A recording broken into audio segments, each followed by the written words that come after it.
Yes, guys and girls, what's happening? It's that time of the week where we go to the Purveyor and spend a bunch of scrip in the hopes of finding a god roll weapon, or in this case, a god roll piece of armor.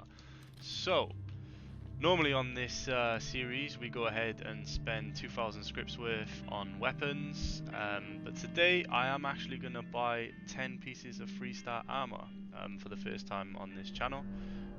Simply because, you know, I've got some good guns, I can't lie, I've got some really nice guns like this fixer that I have now, but I'm lacking in the armor department, guys. I've just got basic Secret Service armors, the first ones I've crafted with each part, and thankfully in the daily ops I've got every single piece of the Brotherhood of Steel armor besides the right leg, so it would be nice to try and get some of them in a legendary variant.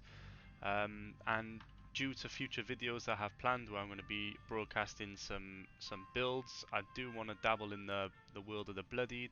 So, you know, I have decent unyielding armor that I've got through player vendors and stuff, but I really want to get some good Brotherhood of Steel or even Secret Service armor. Actually, I don't think you can get Secret Service armor from the Purveyor, sorry, but I just really want to get some good unyielding armor ready for these builds from the Purveyor. So we're gonna jump in now.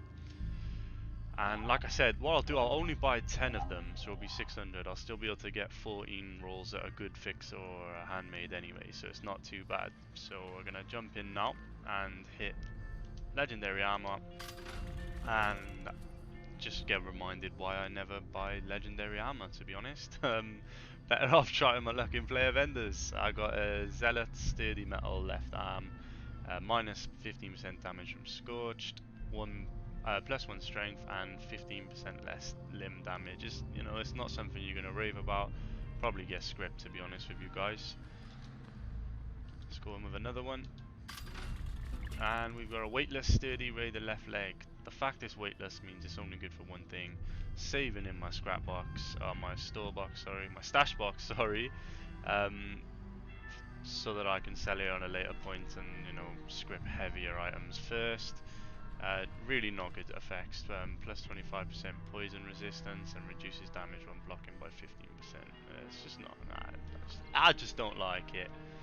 We're gonna go in with another one, and we got a Mutant Slayer's Trapper left leg, which you know, I don't mind the Trapper's armor. The look of it looks quite mad, and there is one Fashnet mask that goes really well with it as well. But this effect in particular, minus 15% damage from super mutants, it's not my bag. Plus 1 luck and 75% chance to reduce damage by 15% while standing still, which ain't too bad, especially if you're just gonna hop into VATS and just through VATS. The minus 15% damage could come in handy on a daily ops, but you know, it's nothing to sing about. We're gonna go in again with another legendary armor. Okay, so we got some combat armor, which is nice. Big fan of the combat armor myself. Wouldn't mind an unyielding piece, and it's poisoners. We got the minus 15% damage from animals and the plus 25% poison resistance. Poison resistance is not something that's gonna come into play a lot of the time when you're playing this game, to be honest. So it's a bit of a shit one to get. Become harder to detect while sneaking is always lovely. We always like that, so it's nice that we've got that effect there. We're gonna go in again. Boom! Troubleshooter's Marine Armor chest piece. Now I like this one. I really like this one because not only is it 50% more durable than normal, we get a minus 15% damage from robots, which will come in very handy in daily ops, and also increase action point refresh speed. When I'm in daily ops, particularly, I like to use VATS quite a lot. So if I was going up against robots, as you can see by my armor, I just have normal armor. I don't have unyielding armor, so I could quite easily switch this in when going up against robots. I've got action point refresh speed, and I would just blitz through enemies with my quad fixer VATS. So that's a nice piece in my eyes. I'm not really an armor expert, but I like it. We're gonna go another one. And it is the Exterminator's Sturdy Leather right leg. It's shit. You know, let's be honest, lads. It's shit. Leather armor looks shit. The effects are shit. Besides the plus 1 endurance, which even then, pretty dead. So we'll forget that one ever happened. Oh, scout armor, something I like a lot. It is cloaking, which is being hit by melee generates a stealth field for 30 seconds. Personally, it's not that good of an effect for me, but +1 intelligence is nice, and reducing damage when blocking by 15% is nice. But let's be honest, unless you're a melee build, when are you really blocking? And even then, are you blocking that often? You know, probably the best looking armor on the game though. I've always said the scout armor looks amazing in my eyes. Obviously, armor looks is quite subjective, but I do think the scout armor looks really nice, as opposed to the wood armor, which looks awful, man. Cavalier's wood left leg, 75 chance to reduce damage by 8% from players. Yeah, I'm not gonna lie, that's dead. That is dead. That is Scrip if I ever saw it. If you disagree with me, comment down below, because that is dead. We're gonna get another one here now. We've got 2 more of these armor pieces. Ooh, combat armor, acrobats combat armor. So we got that 75% chance to reduce damage by players again. Plus 25% environmental disease resistance, and reduces falling damage by 50%. That's, for me, that's probably the better of the effects there. Nothing to really sing about, and combat armor again is another nice looking armor. I do like the little star in the middle. And this is the last one of the armor. I don't think I'm ever going to do armor again, boys, I'm not going to lie. We get Exterminator's marine armor left leg, left arm, sorry. The less said about that, the better. Let's get into what we know, what we actually care about. Let's get a quad fixer, bang. Okay, we get Nocturnal Ghost Rifle, or Gauss, whatever you want to call it. Damage increases with the night. Shit effect. Well, I've said in my previous videos, I do not like that effect. I just don't like that effect. Vast critical shots do 50% damage, plus 50% damage, sorry. That is always very welcome on a gun for me. And faster movement speed while aiming. If you got that plus 50% damage in VATS, you're not really going to be aiming at you, so that's a bit irrelevant there. I'll probably script that if I'm honest, because it weighs quite a bit. We've got another 3 weapons on this character. Let's go. Boom, a medic's 10mm pistol, and it is explosive as well. You can put an automatic receiver on that, which would be quite cool. You get a +1 perception. VATS crits will heal you and your group. If you play as a medic's pistol build, then I guess that's perfect for you, but does anyone play as a medic's pistol build? I don't know. All I ever seem to see is bloodies and junkies, to be honest, but it could be a fun gun for the right person. I'll put it in my my vending machine for 0 caps for anyone that wants it. Whether they actually want it or whether they're just going to use it as script is a different story. 2 more left, come on. Okay, we got suppressors or grenade launcher. Suppressors is a mad effect, you know, reduces your target's output by 20% for 3 seconds. Yes, 50% limb damage, which I suppose is pretty good for a grenade launcher.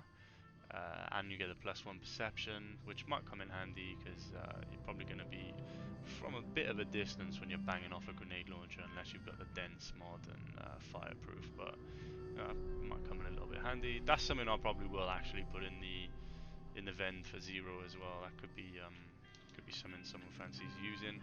And the last one on this character is an instigating short laser pistol, where we get double damage if the target is full of health, as with the instigating effect.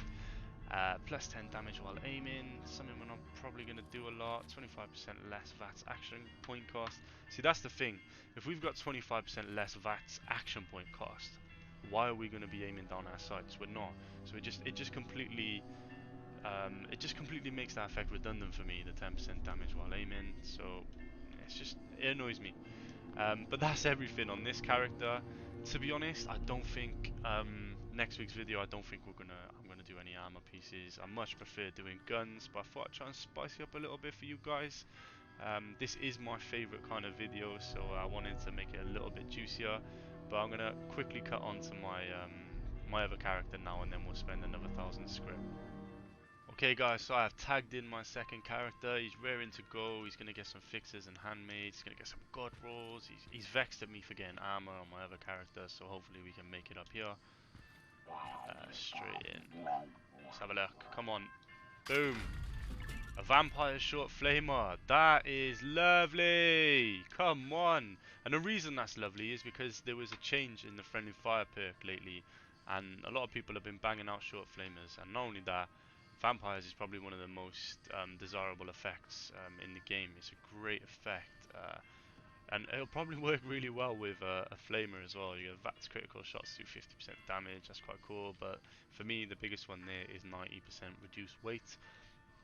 Obviously the vampires is the biggest one, but having 90% reduced weight is amazing on a flamer. I'm really happy with that. That's a nice pull for me. I like that. Makes up for them armors. Let's go in, let's keep it rolling, let's get another good one. Okay, we got an instigating Tesla rifle, which you know what? The 25-25 makes that a much better gun than it is. Instigating, I don't really like instigating myself, but that 25-25 makes that so much better.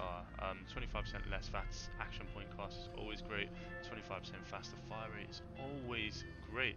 So I'm happy with that. That's nice, you know. That's nice. That's two good ones, you know.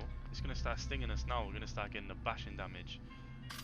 Boom! What we got? Zealot's missile launcher. Plus 50% damage to Scorched, as with every effect of the Zealot. Plus 33% VAT hit chance, and VATS critical meter fills 15% faster. You know what? Them bottom two effects are amazing. If that was on like a fixer or a handmade, I'd be loving life, even if it was a Zealot's one. So we're having good effects so far. We're having good effects. That's what I like to see. Next one. Boom. Zealot submachine gun. We've got VATS criticals do 50% damage again. Faster movement speed while aiming. You know, we're using a submachine gun at the end of the day. And 30% damage to Scorch. That's nothing to sing about, this gun. It's just Scrip in my eyes, to be honest. Hopefully this next one isn't Scrip. It's a 2-shot short hunting rifle, which is nice because we got the VATS critical shots do 50% damage, which is decent. 90% reduced weight. By the time you add the mods and make this a decent little sniper, it's going to weigh a little bit more, so the 90% reduced weight is nice. Shooting an additional projectile as a sniper rifle, because you're going to use this as a sniper rifle, let's be honest. So getting an additional shot as a sniping rifle is nice, because more times than most you can mod these hunting rifles to be snipers that pretty much kill things with 1 shot or 2 shots. So if you got the 2 shot there, I know it's only 50% damage for the second projectile, but it should be enough to 1 shot pretty much most things. So that's a really, really nice gun in my eyes. Halfway through on a second character, and it's definitely been a dub so far. That's nice. That is nice. I like that. I really like that. Troubleshooter's 50 cal machine gun. Like, oh my god, that's nice. In daily ops, that is going to be very nice against robots, with a plus 33% VATS hit chance as well. I like that. Plus 1 perception for when we're in VATS, which is always nice. And that 50% damage to robots is nice. Situational effect, but with daily ops, it is a common situation, so that's nice. I said nice about 5 times here, guys, sorry. Stalkers. Oh, I hate stalkers. I hate stalkers. It's stalkers and bashing damage. And plus 1 agility, which is always nice. But that is the biggest pile of Scrip I have ever seen. That may as well just say the word Scrip in big writing across it. In fact, I'm going to edit the word Scrip into it right now, because that's exactly what that is. Scrip. 3 more. Okay, Mutant's Grenade Launcher. That is also very Scrippy. Damage increased by 10% if you're mutated. You know, you can see it on the screen. That's dead. That's Scrip as well. Scrip! 2 more. This is where the quad fixer is. Oh my god. It definitely is a tale of 2 halves, this one, isn't it? Vampires Broadside, great effect, vampires. We all love vampires, but we don't love broadsiders, and we don't love bashing damage either. We do love the 25% less VATS action point cost effect. That's one of my favourite, but that is Scrip. That is just Scrip for me. No, you know what? That's not Scrip. That's 0 caps in my vendor. That's what that is. Someone can have that. Last one of the video. Let's go. Let's get a quad fixer. Ah, no, Furious Crossbow. That's exactly what I wanted if I weren't getting a fixer. Woohoo. Furious Crossbow, like damage increase after each consecutive hit. By the time you put your fucking you're bolting to the crossbow after shooting, the enemy's probably right up in your grill anyway, so it's just shit. That's Scrip, boys. Nice to end the video on an absolute disaster of a weapon, but I hope you enjoyed it. Let me know in the comment section whether you preferred having armor in as well as guns. Even though the armor wasn't very good, it did add a nice little mix. I know not everyone wants to see guns. Some people want to see armor. So let me know. Hit me up in the comment section.